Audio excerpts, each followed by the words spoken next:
Iran এবং ইসরায়েলের মধ্যে যে যুদ্ধ চলছে তার সর্বশেষ আপডেট হলো ইরান গত রাতেও ব্যাপক মাত্রায় ইসরায়েলের উপর হামলা চালিয়েছে। এর ভিতরে সবচেয়ে বড় খবর হচ্ছে সৌদি আরব এবং কুয়েতে আমেরিকার দূতাবাসে হামলা চালিয়েছে, ক্ষেপণাস্ত্র হামলা চালিয়েছে ইরান। এরই মধ্যে আমেরিকা স্বীকার করেছে যে তাদের 6 জন সেনা নিহত হয়েছে এবং আরও অনেকে আহত হয়েছে। সেনাদের কফিন নিয়ে যাচ্ছে আমেরিকার সেনারা, ভিডিও দেখা গেছে, কিন্তু সেই 6টি কফিনই যে শেষ, আরও কফিন ছিল না তা নিশ্চিত করে বলা যাবে না। বরং ইরান বলেছে যে তাদের হামলায় শুধু বাহরাইনের 5ম নৌবহরের ঘাঁটিতে, আমেরিকার যে 5ম নৌবহরের ঘাঁটি আছে বাহরাইনে, সেখানেই 200-র বেশি সেনা নিহত হয়েছে। ফলে ইরানের পক্ষ থেকে যে দাবি করা হয়েছে আর আমেরিকা যা বলছে তার ভিতরে ব্যাপক পার্থক্য। যাই হোক, মার্কিন সেনারা যে মারা যাচ্ছে এটা এখন পরিষ্কার এবং এটা ডোনাল্ড ট্রাম্পের উপরে বাড়তি চাপ সৃষ্টি করবে। এরপরে আরেকটি খবর আলোচনায় আনতেই হবে। গতকাল ইরান ইসরায়েলের প্রধানমন্ত্রী বেনিয়ামিন নেতানিয়াহুর বাসভবন এবং তার সদর দপ্তরে হামলা চালিয়েছিল। পাশাপাশি ইসরায়েলের বিমান বাহিনীর প্রধান তার সদর দপ্তরে হামলা চালিয়েছিল এবং এত ম্যাসিভ হামলা চালিয়েছে, ভয়াবহ ব্যাপক মাত্রায় ক্ষেপণাস্ত্র হামলা চালিয়েছে। ইরান বলেছিল যে যদি তারা এই 2 জায়গার কোথাও থাকে তাহলে নিশ্চিতভাবে মৃত্যু হয়েছে, তাদের বাঁচার কোনো কারণ নেই। এবং আইআরজিসি বলেছিল তারা পরবর্তীতে নিশ্চিত খবর পেয়ে জানাবে। এখনো পর্যন্ত আইআরজিসির পক্ষ থেকে এই ব্যাপারে পরিষ্কার কোনো ঘোষণা আসেনি। এছাড়া ইসরায়েলের পক্ষ থেকেও কোনো বক্তব্য দেয়া হয়নি, কিন্তু বিভিন্ন মাধ্যমে খবর ভেসে বেড়াচ্ছে গতকালের হামলায় নেতানিয়াহু নিহত হয়েছে। সুপ্রিয় দর্শক, আসসালামু আলাইকুম, আপনাদের সবাইকে স্বাগত জানাচ্ছি এখনকার আলোচনায়। আপনাদের সঙ্গে রয়েছি আমি সিরাজুল ইসলাম। আলোচনা যদি ভালো লাগে তাহলে ভিডিও লাইক, কমেন্ট, শেয়ার করবেন এবং চ্যানেলটি সাবস্ক্রাইব করে সঙ্গেই থাকবেন। দর্শক, ইরান ইসরায়েল যে যুদ্ধ শুরু হয়েছে এবং আমেরিকা সহ এই যুদ্ধ আমেরিকা এবং ইসরায়েল মনে করেছিল খুব দ্রুতই শেষ করে ফেলবে। ইরানের সর্বোচ্চ নেতা এবং আরও বেশ কিছু গুরুত্বপূর্ণ কর্মকর্তা, মন্ত্রী, তাদেরকে হত্যা করার পর ইরান সারেন্ডার করবে, আত্মসমর্পণ করবে এবং এই যুদ্ধ শেষ হয়ে যাবে এবং ইরানে তাদের কাঙ্ক্ষিত সরকার অর্থাৎ পুতুল সরকার একটা বসাবে। রেজা পাহলভি তো আছে, তাদেরকে বসিয়ে দিয়ে মোটামুটিভাবে তাদের নিয়ন্ত্রণে নিয়ে নেবে ইরান। সব শেষ, একেবারে কয়েকদিনের ভিতরে এই কাজটা শেষ করে ফেলবে। কিন্তু ডোনাল্ড ট্রাম্প এবং নেতানিয়াহু একথা বিশ্বাস করতে পারেনি বা বুঝতে পারেনি হয়তোবা যে ইরানের সর্বোচ্চ নেতাকে হত্যা করলেই ইরানের নেতৃত্ব শেষ হয়ে যাবে না এবং ইরানের প্রতিরোধ বা যুদ্ধ ক্ষমতা শেষ হয়ে যাবে না। তারা আসলে, আমি বিশ্বাস করি যে নেতানিয়াহু ইরানিদের স্টিমিনা বোঝে, নেতানিয়াহু জানে ইরানিরা কি জিনিস। ডোনাল্ড ট্রাম্প হয়তো জানে না এবং ডোনাল্ড ট্রাম্পকে নেতানিয়াহু সেটা বুঝতেও দেয়নি। নেতানিয়াহু তাকে বিভিন্ন ধরনের কৌশল করে ফুসলানি দিয়ে উস্কিয়ে এই হামলায় টেনে এনেছে এবং আলোচনা চলার ভেতরে এই সমস্ত হয়েছে। নেতানিয়াহু ডোনাল্ড ট্রাম্পকে নাকি বলেছে, গণমাধ্যমে আমি খবর দেখলাম, সম্ভবত মিডল ইস্ট আয়ে এই রিপোর্ট এসেছিল, বাইবেলের বক্তব্য অনুসারে শেষ জামানায় একজন অত্যন্ত খারাপ শাসক আসবে, দুষ্টু শাসক আসবে, সেই দুষ্টু শাসককে হত্যা করবে একজন মহান রাজা। নেতানিয়াহু বলেছে আপনি হলেন সেই রাজা, আপনি এই ইরানের সেই দুষ্টু শাসক, এই সেই আমালেক, বাইবেলের বর্ণনা অনুযায়ী এই সেই খারাপ শাসক আমালেক, তাকে আপনি হত্যা করুন এবং আপনি গ্রেট কিং হয়ে যাবেন। এটা গেলে একটা বিষয়। আর একটা বিষয় হচ্ছে যে এপিস্টাইন ফাইল, যেটা আপনারা মনে সবাই শুনেছেন, অসংখ্য কুকীর্তি, কেলেঙ্কারির ব্যাপার, নারী, ছোট ছোট বাচ্চাদেরকে তাতে ধর্ষণ করা হয়েছে, এই সমস্ত ঘটনা, ছবি, বর্ণনা আছে। তো এই বর্ণনা এখন যদি ফাঁস হয়ে যায় তাহলে ডোনাল্ড ট্রাম্প বিচারের মুখোমুখি হবে এবং তাকে ইমপিচ করা হতে পারে। এই পরিস্থিতিতে ডোনাল্ড ট্রাম্প চিন্তা করেছে এই ফাইলের কথা যাতে লোকজন না জানে, না শোনে, এইদিকে যাতে কেউ না যায়, এই জন্য সে যুদ্ধ লাগিয়ে দিয়ে ওই ফাইল থেকে জনগণের দৃষ্টি এই দিকে ঘুরিয়ে দেওয়ার চেষ্টা করেছে। আলোচনা চলার ভেতরেই সেই এই হামলা চালিয়েছে। তার মানে তার ধৈর্য সহ্য করার কোনো সময় ছিল না, কারণ যখনই এপিস্টিন ফাইল নিয়ে তাকে টান দেবে বিপদে পড়ে যাবে। এটা একটা ব্যাপার। আরেকটা ব্যাপার, ইরানের শাসক বা সর্বোচ্চ নেতা বা আরো লোকজনকে হত্যা করে তারা তো এখানে নিজেদের সাম্রাজ্য কায়েম করবে এবং ইরানের তেল গ্যাস থেকে শুরু করে সবকিছু তাদের দখলে চলে যাবে।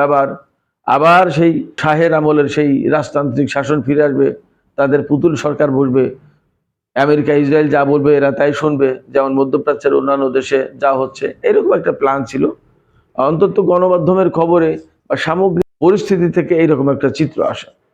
কিন্তু বাস্তবতা হলো অল্প কয়েকদিনের যুদ্ধ শেষ করা যায়নি। ইরানের নেতৃত্ব থেকে আপাতত কয়েকজনকে সরিয়ে দিতে পারলেও তারা ইরানের যে টোটাল নেতৃত্ব তা তো শেষ করতে পারবে না।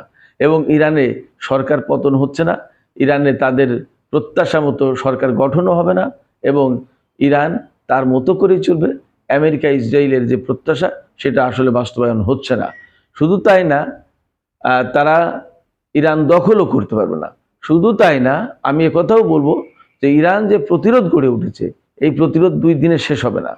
ইরান যুদ্ধ করবে দীর্ঘমেয়াদী, এবং আমরা যতদূর শুনতে পাচ্ছি কাতারের হাতে মাত্র ক্ষেপণাস্ত্র বা রকেট ঠেকানোর আর মাত্র 4 দিনের ইন্টারসেপ্টর আছে।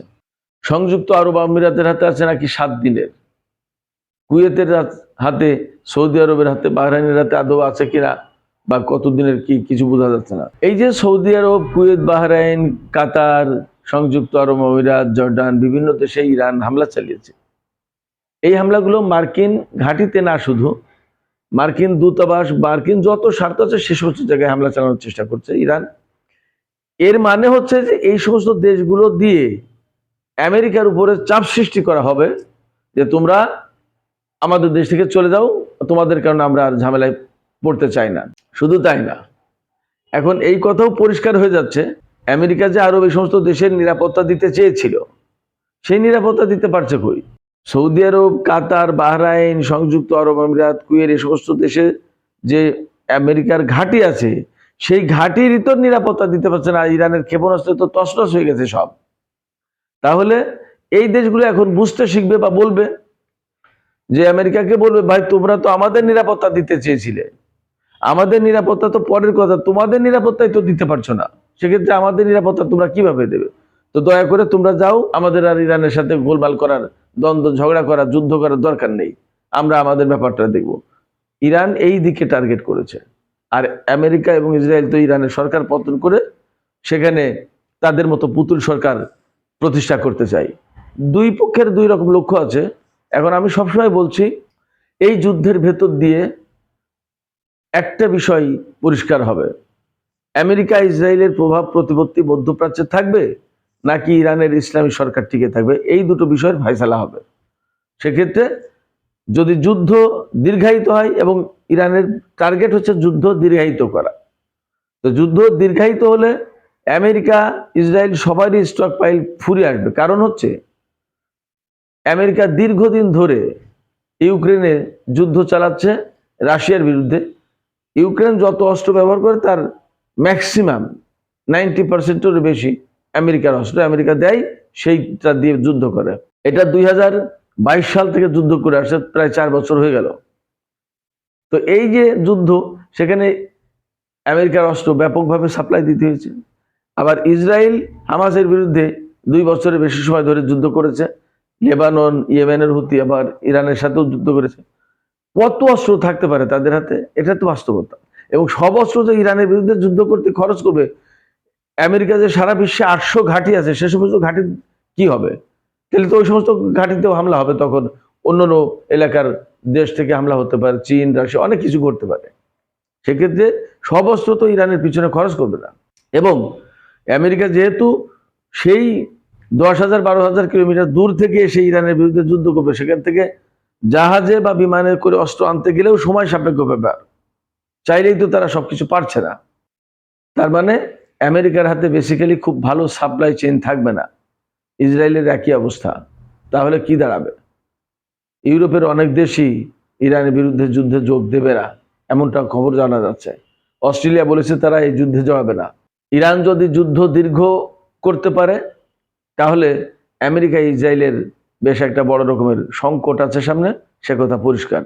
ফলে ইরান যে প্রত্যাশা করছে যে তারা দীর্ঘমেয়াদী যুদ্ধের মাধ্যমে আমেরিকা এবং ইসরায়েলকে কোণঠাসা করে ফেলবে, আমি আবারও বলছি যে দুই পক্ষের লক্ষ্য, তারা ইরানের ইসলামী শাসন ব্যবস্থা উৎখাত করতে চায়, আর ইরান মধ্যপ্রাচ্যে আমেরিকা ইসরায়েলের প্রভাব ধ্বংস করতে চায়। মেবি দীর্ঘমেয়াদী যুদ্ধ হলে মধ্যপ্রাচ্যে আমেরিকা এবং ইসরায়েলের প্রভাব প্রতিপত্তি বিনষ্ট হতে পারে, খুবই সম্ভাবনা আছে। এদিকে আমি আরেকটা চমৎকার তথ্য আমি আপনাদেরকে দিই। রাশিয়ার সাবেক প্রেসিডেন্ট দিমিত্রি মেদভেদেভ, তিনি এখন রাশিয়ার জাতীয় নিরাপত্তা পরিষদের সেকেন্ড ম্যান, পুতিনের পরে তার অবস্থান। তিনি বলেছেন ইরান যুদ্ধকে কেন্দ্র করে তৃতীয় বিশ্বযুদ্ধ শুরু হতে পারে, এবং তিনি যুদ্ধের প্রথম দিনই টেলিগ্রাম চ্যানেলে সম্ভবত একটা পোস্ট দিয়েছিলেন যে ইরান হচ্ছে 2500 বছরের সভ্যতা আর আমেরিকা হচ্ছে 250 বছরের সভ্যতা, দেখা যাক কোন সভ্যতা টিকে থাকে এই লড়াইয়ে। আপনারা মোটামুটিভাবে নিশ্চিত থাকুন, এই যুদ্ধ যদি ক্রিটিক্যাল পজিশনে চলে যায় তাহলে আমার বিশ্বাস রাশিয়া এবং চীন জড়িয়ে যেতে পারে বিভিন্নভাবে। এপাশে নেতানিয়াহুর খবর পাওয়া যাচ্ছে না, সেটা তো বললাম। তিনি মারা গেছেন একথা আমি বলছি না, খবর বেরিয়েছে কিন্তু এখন নিশ্চিত হওয়া যায়নি। তবে ইসরায়েলের পক্ষ থেকে এই ব্যাপারে হ্যাঁ না কোনো কিছুই বলা হয়নি। একটা বিষয় একদম পরিষ্কার, ইরান বলেছে এবং বিভিন্ন মাধ্যমে বিশেষ করে এক্সে যে সমস্ত ফাইলগুলো আসছে তাতে পরিষ্কার যে গত জুন মাসের যুদ্ধে ইসরায়েল 12 দিনে যে ক্ষতিগ্রস্ত হয়েছিল তার চেয়ে গত 2-3 দিনে তার চেয়ে অনেক বেশি ক্ষতিগ্রস্ত হয়েছে। যে পরিমাণে যুদ্ধ হচ্ছে এবং যে পরিমাণে ক্ষেপণাস্ত্র ড্রোন ছুটছে ইরান, এই ধারা তো অব্যাহত থাকবে। ইরানের একজন সেনা কমান্ডার বলেছে যে তাদের হাতে অন্তত এই গতিতে যুদ্ধ চালিয়ে যাওয়ার মতো 2 বছরের অস্ত্র সামরিক সরঞ্জাম আছে। ইরান তো এখনো অনেক কিছু ব্যবহার করেনি। সেক্ষেত্রে ইসরায়েল থেকে জনগণ সম্ভবত পালিয়ে যেতে পারে, পালানোর চেষ্টা করবে, ভয়ঙ্কর একটা অবস্থা তৈরি হবে। ইসরায়েলের অর্থনীতি মারাত্মকভাবে ক্ষতিগ্রস্ত হয়ে যাবে। এবং ইসরায়েল তো ছোট দেশ, অল্প জায়গায় হামলা করলেই তার সবকিছু ধ্বংস হয়ে যাচ্ছে, বিল্ডিং ধ্বংস হচ্ছে, বন্দর ধ্বংস হচ্ছে, বিমানবন্দর ধ্বংস হচ্ছে। এমনকি গতকাল তো শুনলাম যে দিমনা পরমাণু যে কমপ্লেক্স সেদিকেও হামলা চালিয়েছে। কি দিয়ে কি হয়েছে সবকিছু জানা যাচ্ছে না। আসলে ইসরায়েল যে অস্তিত্বের সংকটে পড়বে সেটা অবাস্তব কোনো কথা না। এখন সর্বশেষ আমি ইরানের বাস্তব পরিস্থিতি এখন কি সেটা একটু জানিয়ে এখনকার আলোচনা শেষ করব। আমার ছোট ছেলের সাথে আজকে সকালেও কথা হয়েছে, গতকাল সকালে 37 মিনিট কথা হয়েছিল। সেখানে ভেতরে ভেতরে ইন্টারনেট চলছে, কিন্তু ইন্টারনেট ব্যবহার করে বাইরে কথা বলা যাচ্ছে না। আবার আমি চাইলে ফোন করে তাকে পাচ্ছি না, ফোন কমিউনিকেশন বিচ্ছিন্ন। সে আমাকে ফোন করতে পারবে বা সে ওখান থেকে কোনোভাবে ম্যানেজ করে হয়তো হোয়াটসঅ্যাপে কিছু মেসেজ টেসেজ দিচ্ছে, মাঝে মাঝে কথা বলা যাচ্ছে।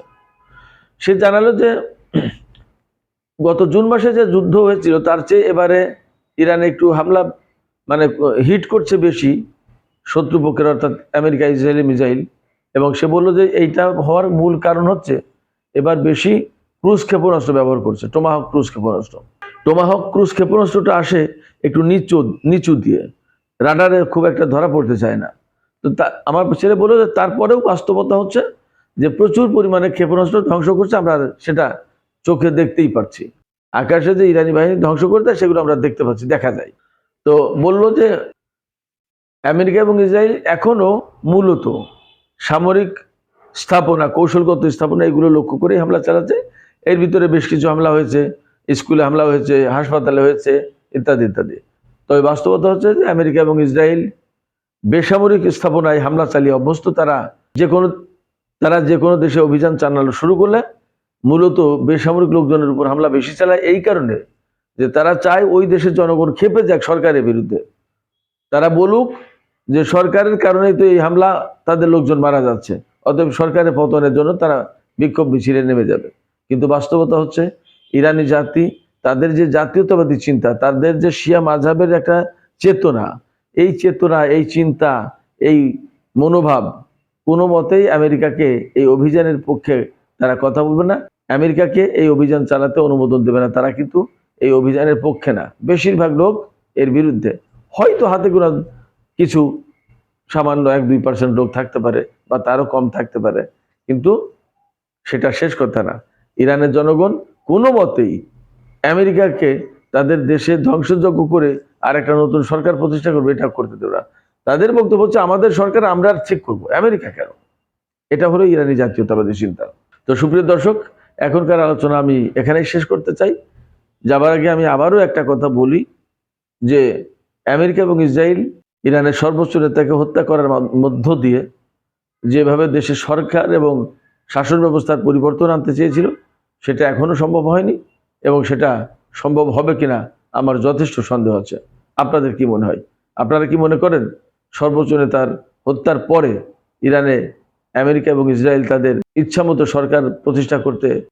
সুপ্রিয় দর্শক, আপনারা কমেন্টে মতামত জানিয়ে লিখতে পারেন। আর ভিডিও ভালো লাগলে লাইক, কমেন্ট, শেয়ার করবেন এবং চ্যানেলটি সাবস্ক্রাইব করে সঙ্গেই থাকবেন।